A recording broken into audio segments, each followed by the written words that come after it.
I spent years believing that if I just got organized, my overwhelm would disappear. Decluttering every weekend, believing God's peace was a perfect balance of paired kids' clothes, matching socks, and organized freezers. But no matter how many hours I spent sorting, I still felt like I was drowning. But what I discovered changed everything about how I approach homemaking. And by the end of this video, you'll know the one organization misconception that kept me stuck for years and actually made my overwhelm worse. Before that life changing morning habit, I was convinced organization was the answer. I bought all the systems, followed every method, and organized myself into complete burnout. Here's what I learned the hard way. What God's word says about finding order in our homes starts in our hearts, not with the externals. You see, Jeremiah 17:9 warns us that the heart is deceitful above all things and beyond cure. Who can understand it? I was deceiving myself thinking external organization could fix my internal chaos. My heart was telling me lies about what would bring peace. But God calls us deeper. Joel 2:13 says, "Rend your hearts and not your garments. Return to the Lord your God, for he is gracious and compassionate, slow to anger and abounding in love." God wasn't asking me to rend my closets or tear apart my cupboards every Saturday. He wanted my heart surrendered to him first. Now, if you're feeling overwhelmed right now listening to this, I want you to know that you're not alone. That's actually why I created a free 30-day devotional specifically for overwhelmed homemakers. Daily devotions to transform chaos into Christ-centered peace. Each day includes scripture, reflection, homemaking application, and practical prayer to help you find God's peace in the midst of homemaking chaos. I'll tell you exactly how to get your free copy at the end of this video. It's going to transform your mornings. That's when Proverbs 4:23 became my lifeline. Above all else, guard your heart, for everything you do flows from it. Everything, including how we organize, how we manage our homes, how we respond to chaos. It all flows from the condition of our heart. And I'm about to show you exactly how this plays out in 4 reasons organization alone fails you and leaves you feeling more overwhelmed. Welcome back to habit 2 of 5 in our biblical homemaking series. I'm Danielle, mother of 6 children and homemaker for 12 years. If you missed last week's morning habit, watch that first. Each habit that I will be laying out over the next 3 weeks builds on the last. Everything I reveal in this series lays securely on the solid foundation of habit number 1. The first reason organization alone fails us and leaves us feeling more overwhelmed in the long run is that the real problem isn't the clutter. We often think the issue is just the mess we see in our homes. If only it were that easy. But here's what I've learned. The true overwhelm is actually happening inside of us. But here's where it gets even more deceptive. The second reason we are left feeling more overwhelmed, despite organizing ourselves into oblivion, is that oftentimes we strive for order in the midst of our anxiety, but it doesn't actually solve anything. This is different than when the house is a mess and we do truly need to get things in order, or when we need to simply hold true to our children's chore chart. My personal wake-up call was one day when I had achieved that orderly, beautiful home I'd been working toward.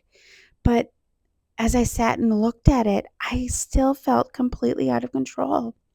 That's when it hit me. My heart, not my house, was the real source of all the chaos. The third reason is where I really saw myself in Scripture. And when you hear this biblical story, you might be shocked at how clearly God addresses this exact struggle we face as homemakers.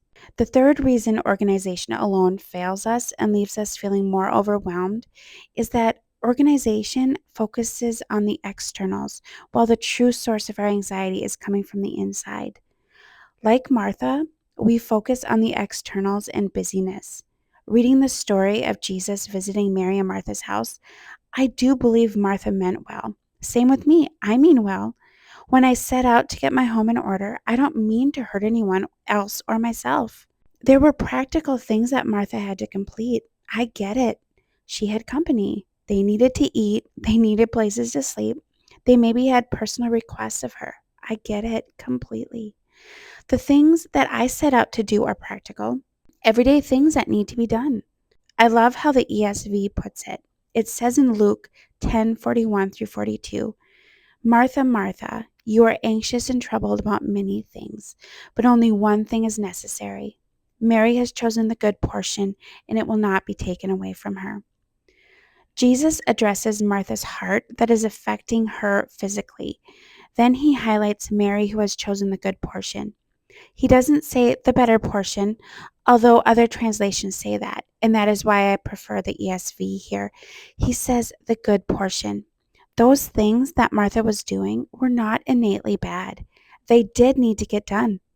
Us mothers, we truly do need to be Martha, the take it by the horns, assertive, let's get it done type. Otherwise, nobody would eat or have clean clothes to wear. I simply believe what Jesus is saying to us overwhelmed homemakers is that we can be a balance of both Mary and Martha.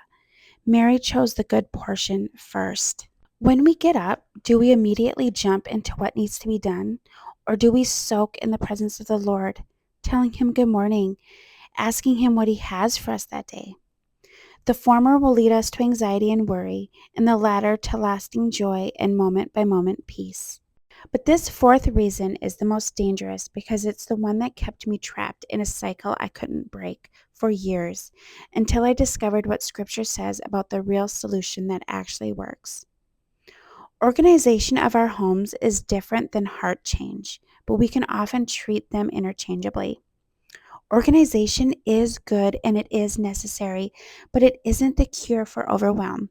I will never forget a particular afternoon when I was feeling completely overwhelmed and I found myself frantically cleaning the kitchen. I was scrubbing counters that were already clean, reorganizing cabinets that were already organized.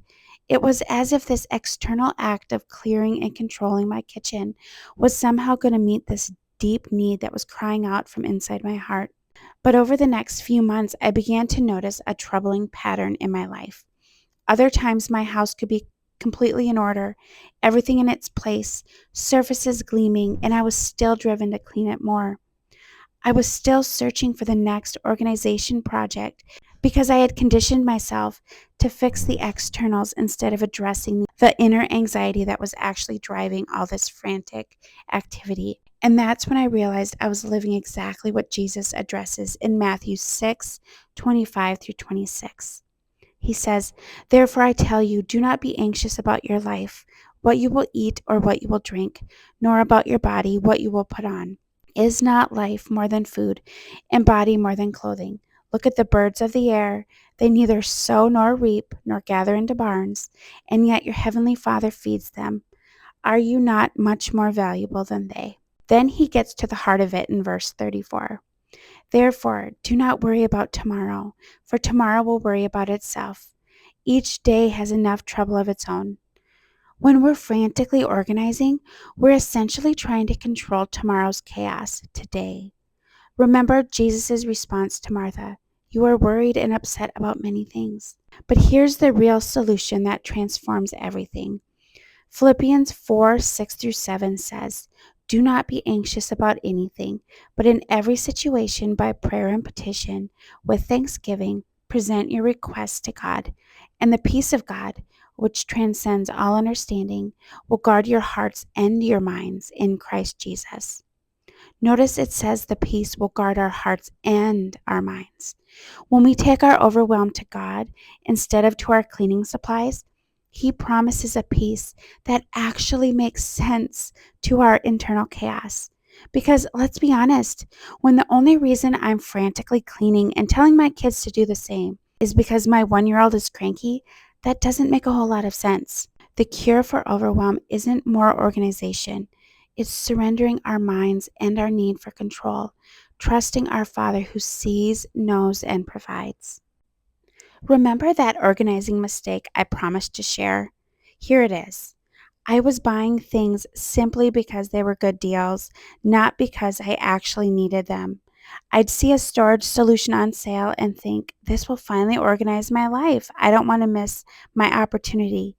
But I was just adding more stuff to manage, and in the long run, it didn't really work. The real solution isn't buying more products, it's surrendering our hearts to God first. Now, if you're feeling overwhelmed right now and thinking, Danielle, this all sounds great, but things do need to get done. I have a better understanding of the anxiousness that is going on inside of me after this video, but how do I actually manage everything going on in my life? That's exactly what I'm covering in next week's video, part 3, the one biblical secret that stopped my homemaking burnout. I'm going to share the one habit I've been doing for over 6 years now, and it's completely transformed how I approached my home, my family, and my relationship with God. It's not what you think. But here's what I don't want you to do. I don't want you to wait until next week to start experiencing God's peace in your homemaking. That's why I created that free 30-day devotional I mentioned earlier, From Chaos to Christ-Centered Peace. Each day includes a short scripture, reflection, homemaking application, and prayer specifically for overwhelmed homemakers like you. You can grab your free copy by clicking the link in the description below. And if you're ready to go even deeper, I'm actually launching a mini course at the end of these 5 habits, where you can dive into all 5 habit modules that transformed my home from chaos to Christ-centered peace. Make sure you're subscribed if you're not already so you don't miss details about when it's available. Remember, your worth isn't found in your organized pantry, it's found in Christ. Until next time, bye for now. All right. Did you make a wish? No. How old are you? I am 9. Well, you'll be 9 next week. Yeah. But we did your party.